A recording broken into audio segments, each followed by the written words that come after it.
I'm Corbett Wall with DV Auction, here with your feeder flash for Wednesday, February the 17th, brought to you in part by the Bieber Red Angus Ranch, having their big production sale on March the 4th, 1 o'clock Central. You can be there in person at Leola, South Dakota, or you can view and bid at dvauction.com. Bieber Red Angus is a family-owned operation with over 50 years of success and experience.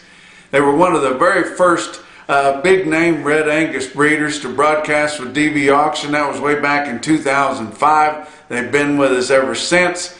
They have a name that your feeder cattle buyers kind of step up to the edge of their seat with. So if you want to make some Red Angus females, and I know a lot of you guys do, and especially if you're in the business of making bred heifers or even just replacement quality open heifers, if you're using some of that Bieber Red Angus influence on there, that's going to mean something when you get ready to sell them. They don't have to be registered and all that, but if they're the quality, tell you what, that's the hottest thing going right now, Red Angus replacement females. But don't forget the Bieber Red Angus production sale, March the 4th, 1 o'clock Central, Leola, South Dakota, or DV Auction. If you want more information, you can go on to DV Auction and hunt up their sale and see their online catalog and their video logs, or you can just go to BieberRedAngus.com.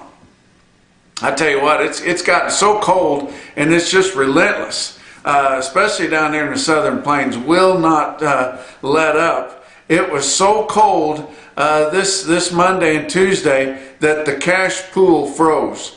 There in Texas and Kansas that they've been having.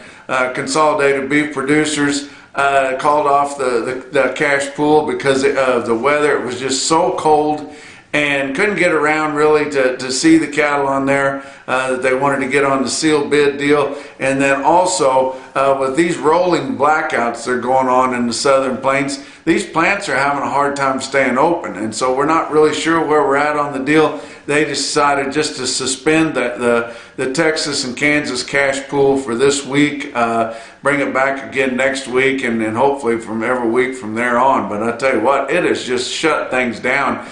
Texas Panhandle, South Texas, Central Texas, everywhere is completely shut down.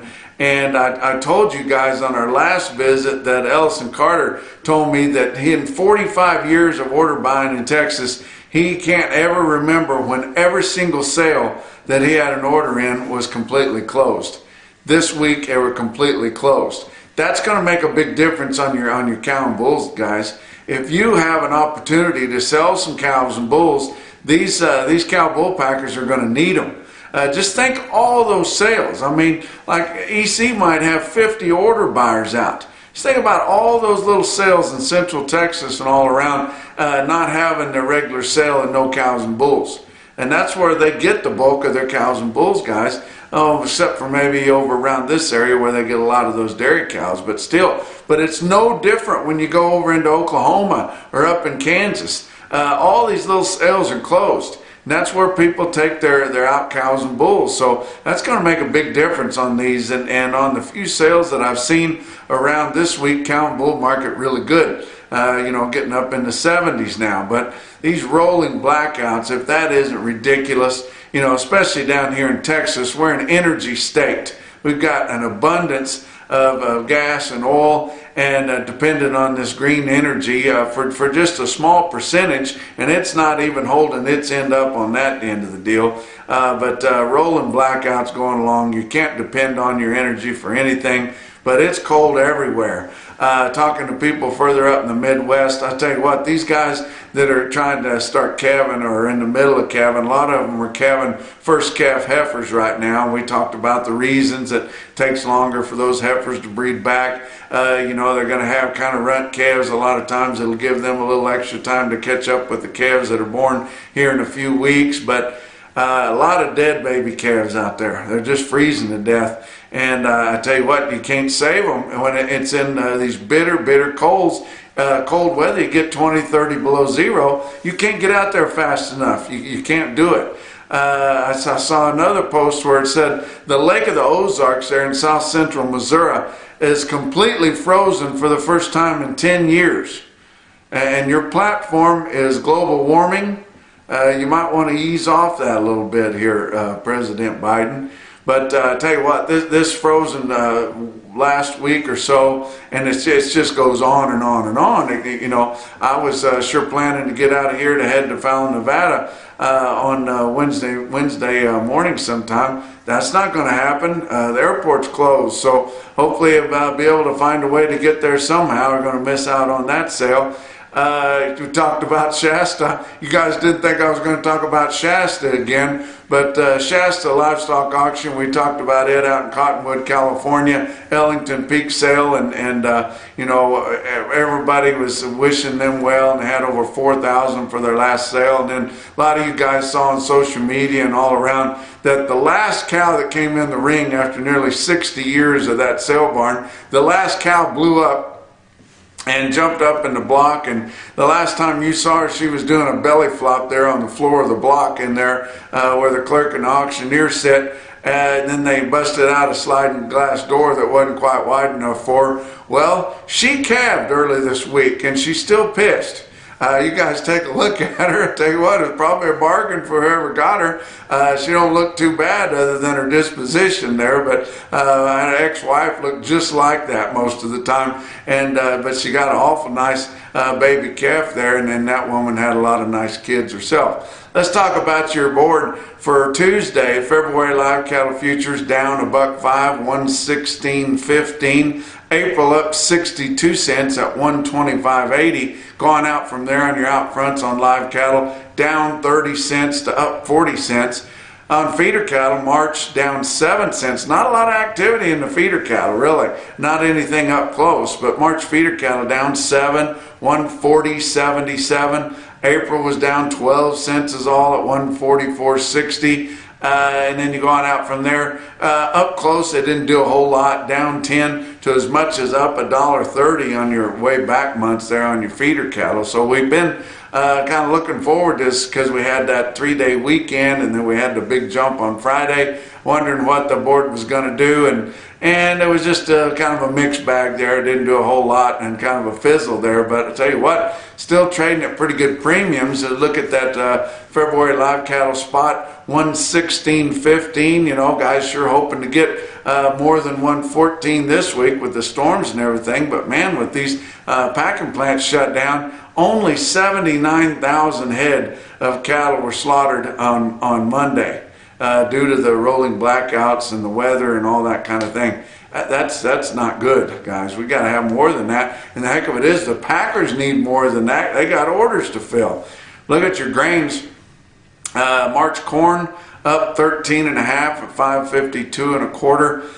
You look at beans up 12 3/4 at almost 13.85 there. So they just bounce back and forth, yo-yo deal. That doesn't even raise an eyebrow anymore. People get numb to these big swings after a while because they figure it'll be down about that much tomorrow. You look at your fat cattle trade, non-existent. So guys got their heels dug in. It's cold for them too. These cattle have been going backwards for the last week or two. They'd like to get that weight back if they could, so they're not in a big hurry to sell them, even though they'd like to stay current in their marketing, and then they'd like to get some cattle sold at these good markets. But I tell you what, guys, the market's going up. You look at the premium that April live cattle are to February there, and I mean it's getting close to $10, guys. We're going to gain it somewhere there in March. So you've got a good commodity there. There's a lot of demand for it. Don't get nervous. Just wait till you're ready to sell those cattle and sell them. But if you got some of those really bigs, we'd like to get those sheared off if we could. Box beef cutout values were higher, especially on choice on Tuesday. 234.77 on the afternoon report. That was up 233. Selects up 62 cents at 222.03. We talked about the slaughter on Monday only being 79,000. They had to adjust that back because they were not expecting some of those power outages that they ended up having and not being able to keep some Southern Plains plants open there. But you look at your slaughter through Tuesday, just 174,000. That's down 55,000 from last week and down 57,000 from the same week a year ago. That's not a good deal. Talk about our feeder cattle market, our real-time index on DV auction. late in the day on Tuesday, sitting at 138.23. That's up 76 cents. So not hardly any sales going. The only places that they're having sales is where the cowboys are the toughest. Up there in the northern part of Nebraska and South Dakota, out in Montana, places like that. Hell yeah, it's cold out there too, but those guys are just acclimated to it, and they're used to just going on business as usual when they have that cold weather, so they didn't even think about shutting down. But some of those sales selling at a premium. There's just not any cattle moving right now at all, so pretty good demand for the ones that are going. Best sale around that I saw on Tuesday was out of Kimball, South Dakota, Kimball Livestock Exchange there. You talk about a whale of a sale, 3,500 head of feeders there. And look at this automated market report there that I pulled out, and you look and you can kind of summarize that those prices are from steady to $5 higher. Yeah, on your best tested weights, you might have saw just a pinch lower on some of those 8-weight steers, but they're averaging over 8.5. And with the prices I'm going to give you, you know that they couldn't be any cheaper, so they had to have been at least steady. But look at your best tested weights of steers out of Kimball, South Dakota. 345 head of the 6-weight steers, average 648. 158.81. You know, it's been a big deal here for the last several weeks. If you get a 6-weight to bring 160, they sold nearly 350 of them with an average of 650 pounds at right at 159. Wow. 491 head of the 7-weight steers, average 744 at 148.20, getting pretty close to 150 on the average of all your 7-weights, when that would be an individual top price anywhere. How about your 8-weight steers? 678 head of them 8-weight steers, averaged 861, pretty heavy at 138.18. And then 651 head of your 9-weight steers, average 930 at 135.14 on all them 9-weight steers, guys. 650 head of them. Great sale, Kimball, South Dakota. Good for them, and I guarantee you it was cold there. It's always cold, Kimball, South Dakota, except for in the summertime when it's really hot. How about another individual quote that we saw? Atkinson, Nebraska, the old reliable there on the Yellow Brick Road, Atkinson Livestock Market, 79 head, 788 pound steers bring 143.50. Some more tough cowboys up in Miles City Livestock Commission, some of them world champions.